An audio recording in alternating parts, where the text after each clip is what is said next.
करती है। भीलवाड़ा नगर जहाँ के प्रत्येक क्षेत्र में भगवान शिव ही विराजमान है। थोड़ी थोड़ी दूरी पर यदि आप जाएंगे भीलवाड़ा में,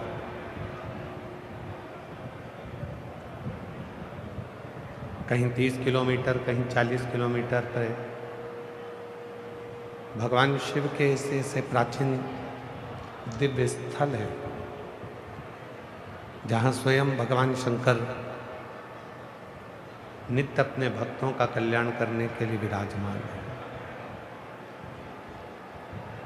और तेरी कृपा बिना नहीं एक भी अणु लेते हैं सांस, तेरी कृपा से तनु तनु बखान क्या करूं मैं राखों के ढेर का, चपटी भभूत में खजाना कुबेर का। हे गंगाधर मुक्ति द्वार ओंकार तू, भोले ओमकार तू, आयो शांति हरि शंभो कारतार तू। शिव भक्ति हमारे मुक्ति के पथ को निश्चित करती है। और जिस दिन हमारी चित्त वृत्ति में, हमारे मन में शिव आकर विराजमान हो जाते हैं,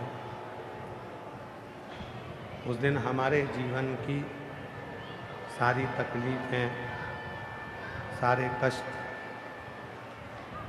हमारे जीवन के जितने भी दुख हैं, कष्ट हैं, तकलीफें हैं, वो सब शिव की हो जाती हैं।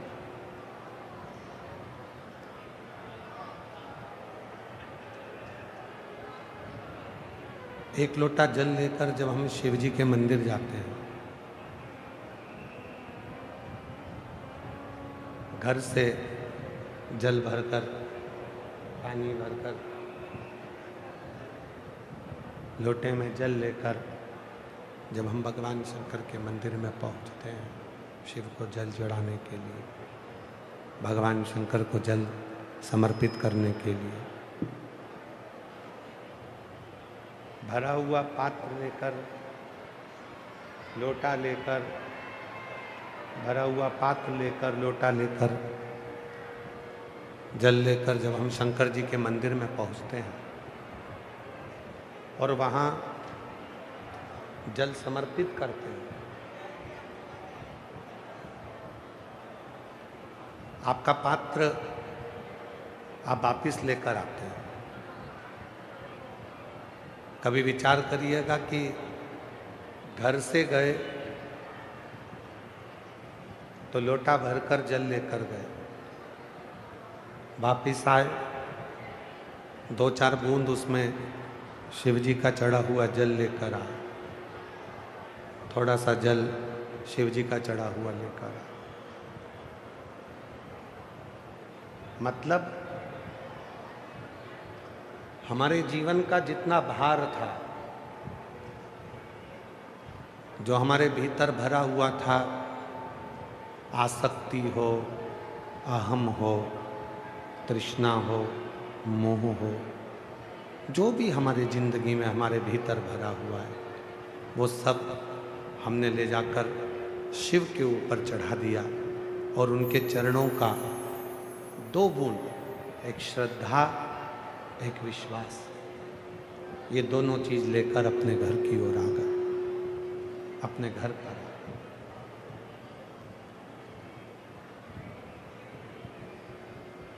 शिव तुमसे तुम्हारा धन, तुम्हारी दौलत या तुम्हारी संपदा शिव कभी नहीं मांगते।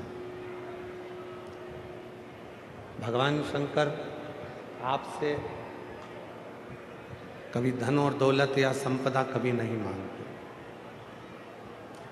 भगवान शिव यदि आपसे मांगते हैं तो केवल एक सच्ची भक्ति और एक विश्वास।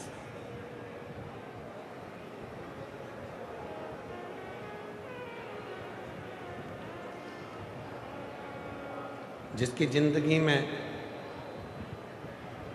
श्रद्धा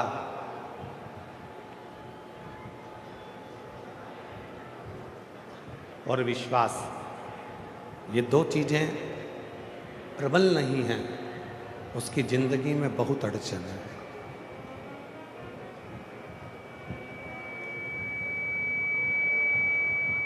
वो जीवन में फिर कभी सफल नहीं हो सकता, वो जीवन में कभी सक्सेस नहीं हो सकता, क्योंकि उसके जीवन में ना श्रद्धा है, ना उसके जीवन में विश्वास है।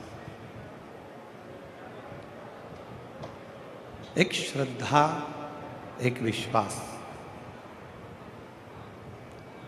और दोनों रामचरितमानस में तुलसी बाबा ने कहा, शंकर विश्वास रूपिणो, और पार्वती जी के लिए कहा श्रद्धा। कि शिव मंदिर में जाकर केवल आप जल नहीं चढ़ा रहे हैं, शिव जी के मंदिर में जाकर आप विश्वास को दृढ़ कर रहे हैं। शिव मंदिर में जाकर केवल आप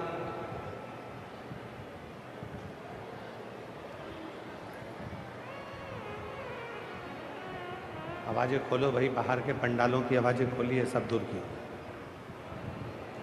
भीतर भी आवाज़ कम है तो बाहर भी आवाज़ कम होगी, अंदर भी स्टेज पे आवाज़ कम है तो बाहर की आवाज़ें जितनी भी हैं सब दूर की खोल लीजिए। शिव को हम केवल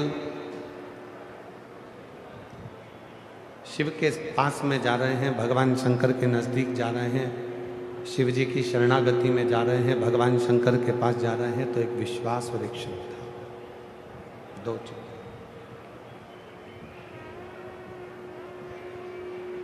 एक विश्वास और दूसरे नंबर पर है श्रद्धा। कितनी दृढ़ है, कितनी प्रबल है आपके भीतर, यह आपके ऊपर निर्भर करता है।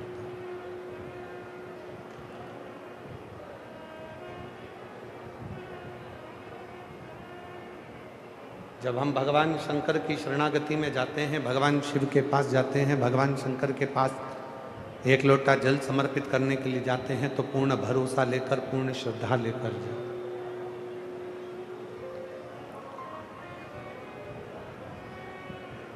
कितने तरह के रोगी संसार में हैं,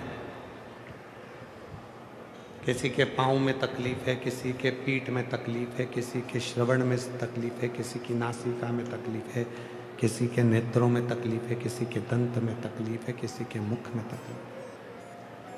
कितने?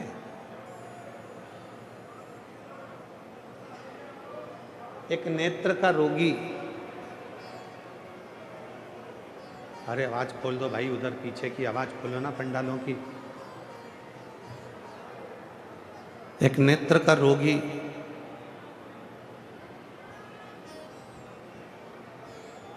जब डॉक्टर के पास में जाता है, डॉक्टर साहब के पास जाता है, तो वो नेत्र का रोगी डॉक्टर के पास जाकर कहता है, डॉक्टर साहब मेरी आंखों से दिख नहीं रहा, तकलीफ है मेरे नेत्र।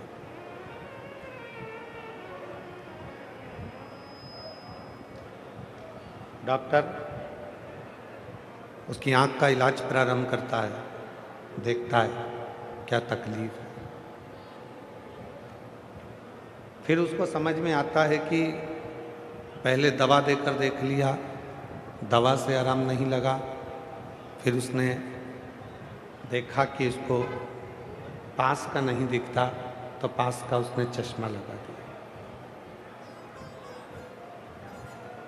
उसने पास का चश्मा लगा दिया। फिर देखा कोई मरीज आया और उस मरीज ने कहा, डॉक्टर साहब मुझे दूर का नहीं दिखता, उसको दूर का चश्मा लगा दिया।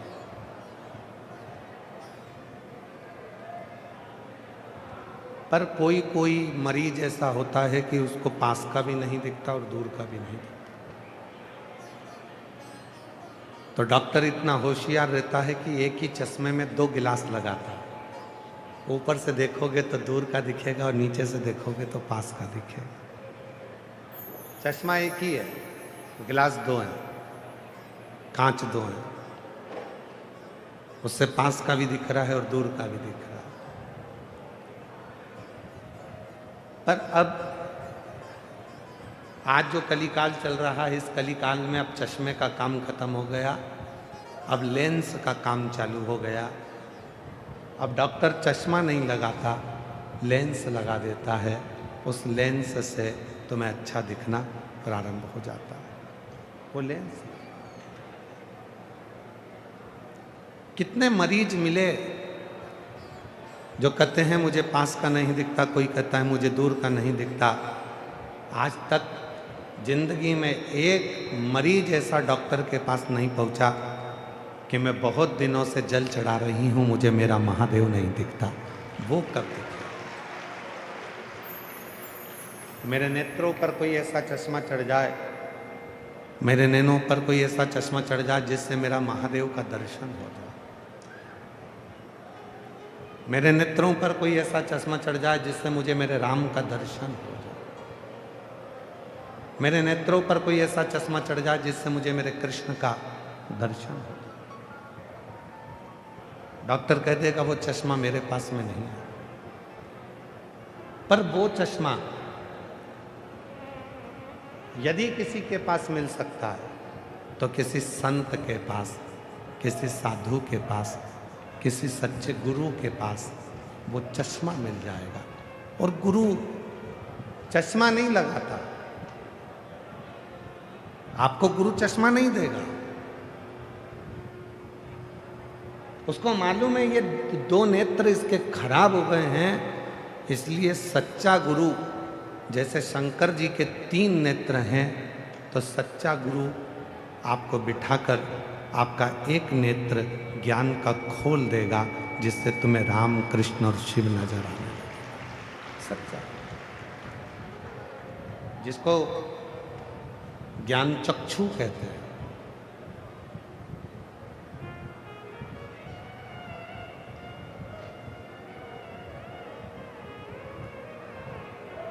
एक ऐसा नेत्र जिसमें सब में समता दिखेगी आपको। एक ऐसा नेत्र जिसमें कोई ऊपर नीचे नजर नहीं आएगा। ब्रह्मा जी के 4 हाथ का दर्शन आप लोग करते हो, भगवान विष्णु के 4 हाथ का दर्शन आप करते हो, पर कभी भी भगवान शंकर की मूर्ति का दर्शन करना तो आपको 4 हाथ का दर्शन नहीं होगा, शिव जी के 2 हाथ का दर्शन होगा।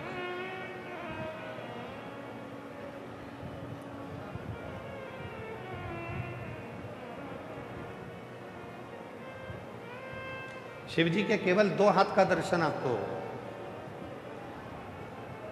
या तो शिव जी अपनी तप मुद्रा में बैठे होंगे, हाथ में डमरू होगा, त्रिशूल होगा, 2 हस्त मेरे शंकर भगवान अपने रखते हैं। 4 हाथ बहुत कम रखते हैं। 4 हाथ की जरूरत तो शिव जी को जब लगती है तभी वो 4 हाथ का दर्शन देते हैं, वरना मेरे भोलेनाथ अपने 2 हाथों को अपने पास में रखते हैं। शिव 2 हाथ के, ब्रह्मा जी के 4 हाथ, भगवान विष्णु भी 4 हाथ में दर्शन देते हैं, पर मेरे शिव 2 हाथ में दर्शन देते हैं।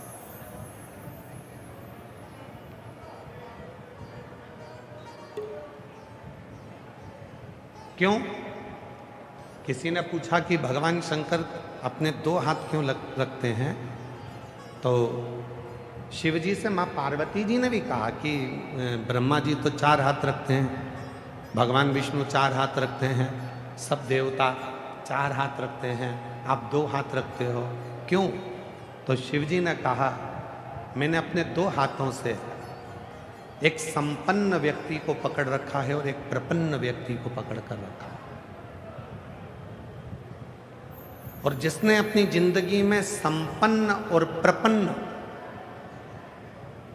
इन दोनों को पकड़ कर रखा है, उसी ने अपनी जिंदगी को प्रसन्नता में जिंदगी को जीना प्रारंभ किया। और आज की जो स्थिति है, आज का जो समय है, आज की जो स्थिति है, आज का जो समय है, ये बड़ा विचित्र समय है। आज के समय में व्यक्ति प्रपन्न व्यक्ति को कम पकड़ता है और संपन्न व्यक्ति को ज्यादा पकड़ता है। थोड़ा सा पैसे वाला कोई तुम्हारा रिश्तेदार होगा तो तुम तुरंत उसका गुणगान गाना प्रारंभ कर दोगे। अरे वो जयपुर में वो रहता है ना, जिसका सोने चांदी का काम है, इतना बड़ा काम है, वो हमारा मौसी का छोरा है। अरे वो वहां का जो वो है ना मंत्री, वो हमारे काका जी का लड़का है।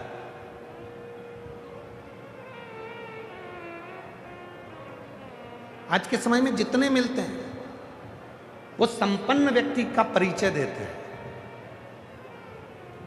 आज तक एक व्यक्ति नहीं मिला जिंदगी में कि जो प्रपन्न व्यक्ति का परिचय दे रहा हो, गरीब का परिचय दे रहा हो, जिसके पास धन नहीं है उसका परिचय दे रहा हो, जिसके पास संपदा नहीं है उसका परिचय दे रहा हो, जिसके पास दौलत नहीं है उसका परिचय दे रहा हो, जो सब्जी का ठेला लगा रहा है उसका परिचय दे रहा हो, जो पान की दुकान लगा रहा है उसका परिचय दे रहा हो, जो कबाड़े का काम कर रहा है उसका परिचय दे रहा हो, जो रोड पे बैठकर थोड़ा सा कपड़े का व्यापार कर रहा है उसका परिचय दे रहा हो। ये दुनिया संपन्न व्यक्ति का परिचय देती है पर प्रपन्न व्यक्ति का परिचय नहीं देती। और मेरे शंकर भगवान एक ऐसे मेरे देव अधिदेव महादेव हैं जो संपन्न को भी पकड़ते हैं और प्रपन्न को भी पकड़ते हैं और बीच में आनंद है।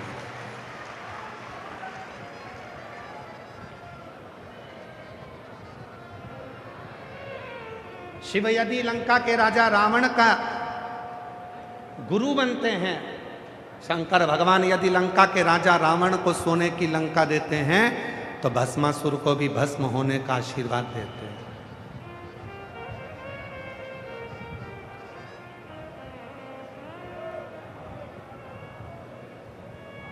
शिव यदि चोर को कुबेर पद प्रदान करते हैं तो कड़प की नेत्र की ज्योति भी प्रदान करते हैं। वो शिव है। उनके पास संपन्न और प्रपन्न दोनों ही बराबर, दोनों बराबर, संपन्न भी बराबर है और प्रपन्न भी बराबर है।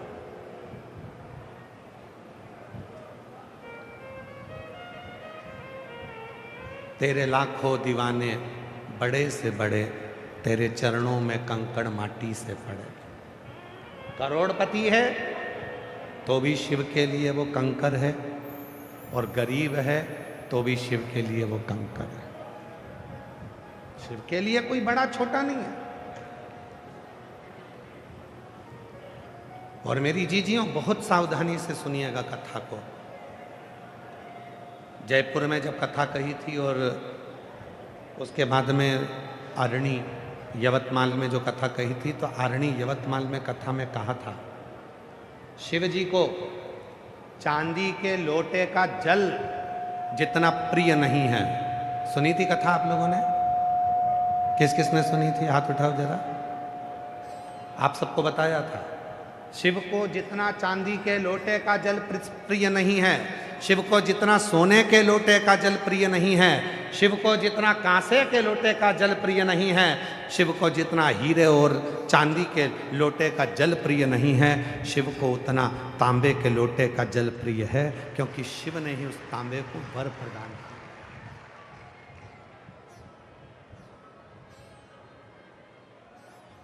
और कोई तुमसे कह दे, कोई तुमसे आकर कह दे कि शंकर जी को चांदी का लोटे का जल ही प्रिय है, तो समझ लेना पक्का मूर्ख बना रिया। चांदी का लोटा इसको चाहिए इसलिए कह रहा है, शंकर को नहीं चाहिए। शंकर तो तुम्हारा लोटा कभी देखता ही नहीं है। शिव तो ये देखता है। लोटा का मतलब जानते हो आप लोग? जम के बोलो जरा, जम के तो बोलो। लोटा का मतलब जानते हो क्या? कलश। लोटा का मतलब होता है, हम कहते हैं सारी समस्या का हल एक लोटा जल, हमने ये नहीं कहा कि एक कलश जल, हमने लोटा जल। लोटा मतलब जिसके दरवाजे पर तुम जो लेकर जा रही हो वही लोटा कर वापिस दे दे, तो समझ लो कि लोटा लेकर गई थी और लोटा भर कर लेकर।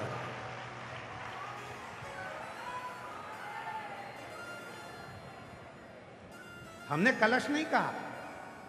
अपने जीवन में जितनी शिव महापुराण की कथा करी है 30-32 सालों में, उन पूरी कथाओं में केवल एक ही बात कही कि सारी समस्या का हल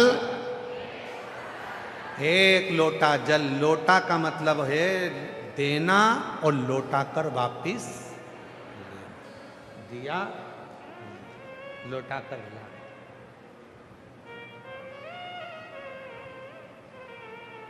यहां देकर वापिस लिया।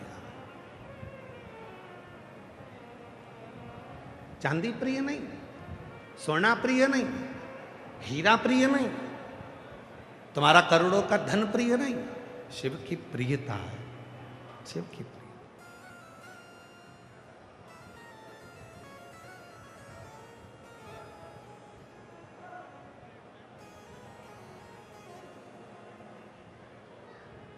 शिव की प्रिय। कहां से लाऊं गंगा, कहां से लाऊं यमुना। एक व्यक्ति कह रहा था कि शिव जी को प्रसन्न करना है तो गंगा का जल होना जरूरी है, शिव जी को प्रसन्न करना है तो यमुना का जल होना जरूरी है। शिव महापुराण की उमा संहिता कहती है अगर तुम्हारे भाव शुद्ध है तो तुम्हारे घर का जल जैसे ही शिव को चढ़ता है वैसे ही वो गंगा जल बन जाता है, यमुना जल बन जाता है। कहां से लाऊं गंगा, कहां से लाऊं यमुना, कहां से लाऊं सरयू आपार पड़ी रे। ओ भोले तेरी सेवा हमसे ना बनी रे। ओ भोले तेरी सेवा हमसे ना बनी रे। कहां से लाऊं लड्डू, कहां से लाऊं पेड़ा, कहां से लाऊं लड्डू, कहां से लाऊं पेड़ा, कहां से लाऊं बर्फी वो शक्कर चढ़ी रे। कहां से लाऊं बर्फी वो शक्कर चढ़ी रे। भोले तेरी सेवा हमसे ना बनी रे। ओ भोले तेरी सेवा हमसे ना बनी रे। हमारे पास गंगा का जल नहीं है। कोई कहे गंगा का जल तो बहुत जरूरी है, इसके बिना तो शिव जी की पूजन हो ही नहीं सकती, तो कह देना जिस देवाधिदेव महादेव की मैं पूजन कर रही हूँ उसके मस्तक पर गंगा है, जैसे ही जल चढ़ाऊंगी मेरा जल भी गंगा जल बन जाएगा। उसको छू के उसका स्पर्श कर, उसको छुएगा और वो गंगा जल बन जाएगा।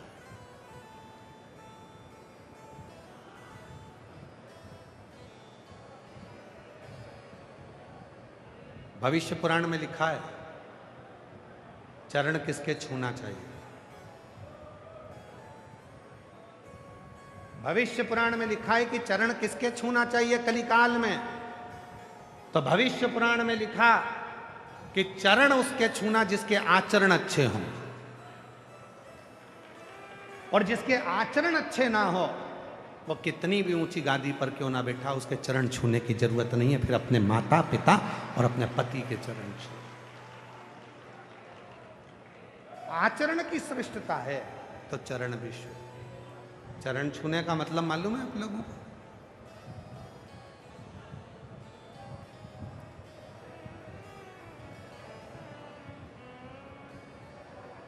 चरण छूने का मतलब है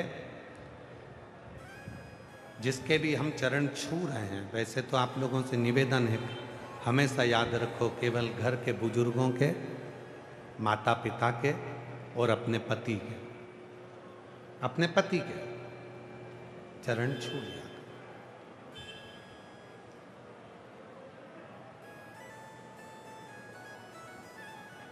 और हमारा पतियों से भी निवेदन है। तुम क्यों हंस रही हो? हम तो कुछ बोले ही नहीं। मेरा पतियों से भी निवेदन है, कभी बन सके हम ये नहीं करें कि तुम अपनी पत्नी के चरण छुओ, पर इतना सा निवेदन है, इसका दिल छूने का प्रयास जरूर करना।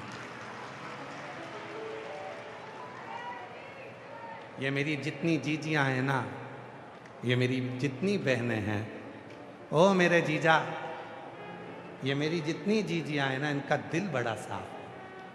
तुम भले चरण मत छुओ, पर इनका दिल जरूर छुओ, इनका हृदय जरूर, कि इसके भी मन में थोड़ी चोट पहुंचती होगी, इसके भी दिल में कुछ ना कुछ तो होगा। कभी तो एकांत में बैठकर उससे पूछा करो कि तू उदास क्यों रहती है, तू चुप क्यों रहती है, क्या बुरा लग गया तुझको, क्या तकलीफ है तुझको। कभी तो दिल छूने का प्रयास करो। और ये कथा सियोर वाला महाराज अपने मन से नहीं कह रहा, ये कथा शिव महापुराण से कह रहा। चंचुला देवी एकदम चुप होकर बैठी थी, मौन होकर बैठी थी। तो पार्वती जी ने जाकर पूछा था कि मेरे पति को ये पसंद नहीं कि तुम चुप रहो।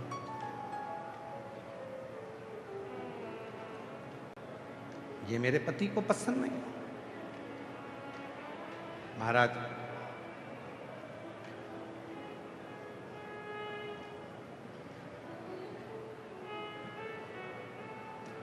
दिन भर मुंह फुलाकर, भगोने जैसा मुंह बनाकर घर में बैठी रहो तो ये किसको पसंद आए? प्रसन्न रहिए।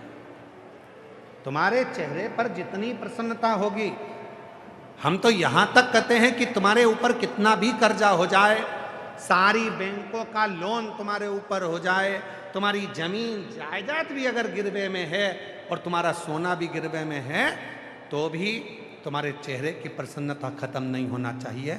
मुस्कुराकर चलो, एक दिन कर्जा अपने आप चुकेगा। मुस्कुराकर तो चलो, चेहरा तो खुश रखो। अगर रोज रोते रहोगे रोते रहोगे रोते रहोगे रोते रहोगे तो रोने से कोई काम नहीं चलेगा। प्रसन्न रहो। दुख है, प्रसन्न होगा। बड़ी बीमारी आ गई, कोई रोग आ गया, कोई तकलीफ आ गई, मिटेगा। थोड़ा खुश तो रहो, प्रसन्न तो रहो। एक पत्र है, उस पत्र में एक बहन ने पत्र में कितनी जोरदार बात लिखी, जरा पढ़िएगा।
मेरा नाम ममता ठकुराल, नकुल ठकुराल।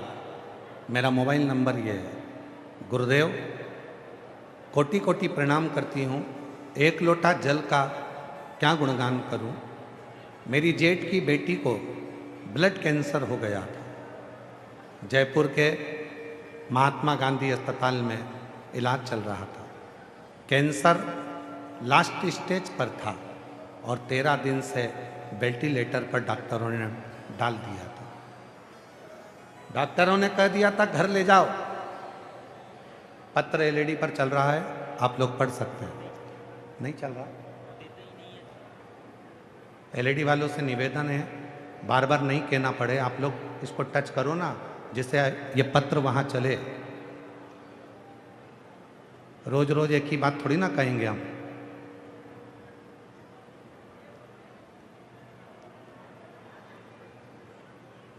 एक लोटा जल का मैं क्या गुणगान करूं। मेरी जेठ की बेटी को ब्लड कैंसर हो गया था। जयपुर के महात्मा गांधी अस्पताल में इलाज चल रहा था। कैंसर लास्ट स्टेज पर था। 13 दिन से वेंटिलेटर पर थी। डॉक्टरों ने मना कर दिया था, घर ले जाने को बोल दिया था। गुरुदेव, मेरा मन बिल्कुल नहीं मान रहा था। मैंने मेरे जेठ जी से बोला कि किसी शिव मंदिर में जाके बाबा को एक लोटा जल चढ़ाना प्रारंभ करो और बेटी से कहो कि वो प्रसन्न रहे, खुश रहे। जितनी वो खुश रहेगी, उसके मन में ये विचार कर ले कि कैंसर नहीं है तो एक दिन कैंसर समाप्त हो जाए। गुरुदेव, वेंटिलेटर पर पड़ी हुई बेटी को उसके पिताजी जल लगाकर आते शिव जी का चढ़ा हुआ और बाबा के भरोसे बस एक ही काम करते कि श्री शिवाय नमस्तुभ्यम उसके कानों में कहते। 3 दिन नहीं हुए और बेटी को वेंटिलेटर से नीचे उतार दिया। गुरुदेव, बाबा की ऐसी कृपा हुई, 3 दिन में वेंटिलेटर से नीचे उतार दिया।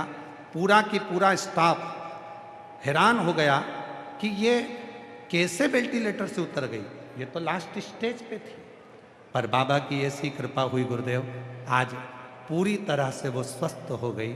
आपका एक कहना माना। आप कहते हो कि बड़ी से बड़ी बीमारी हो जाए तो भी अंदर से सोचना कि मुझे कोई बीमारी नहीं है, तो एक दिन बाबा उस बीमारी को समाप्त जरूर कर देता है। और वही आज मैं बाबा को यहाँ प्रणाम करने के लिए आई हूँ।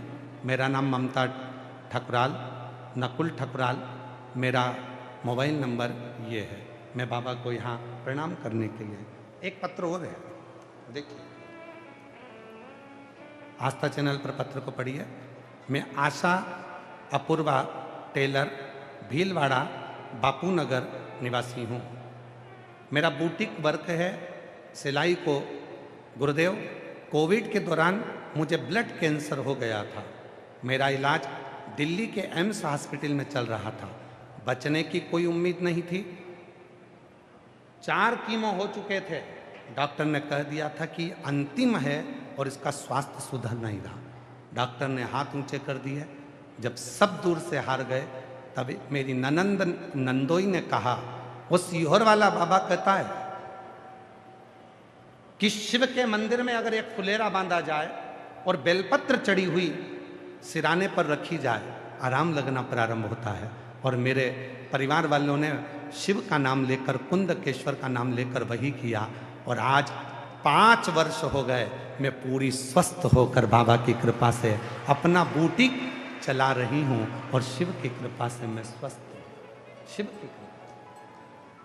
कहीं बैठी हो, आशा अपूर्वा टेलर, भीलवाड़ा, बापूनगर निवासी। कहीं बैठी हो तो आ सकती हो। शिव तत्व किसको कहते हैं? भगवान शंकर की पवित्र कथा किसको कहते हैं?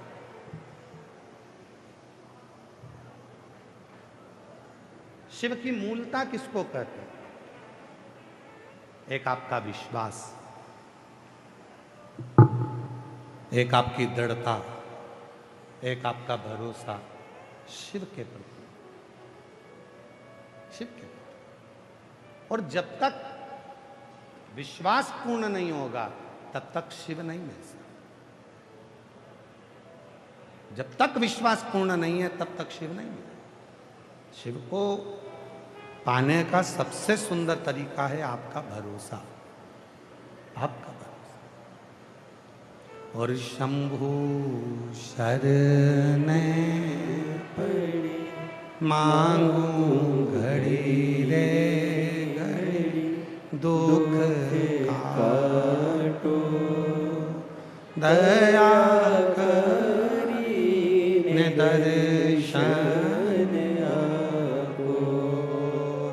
शंभु शरण पड़ी मांगू घड़ी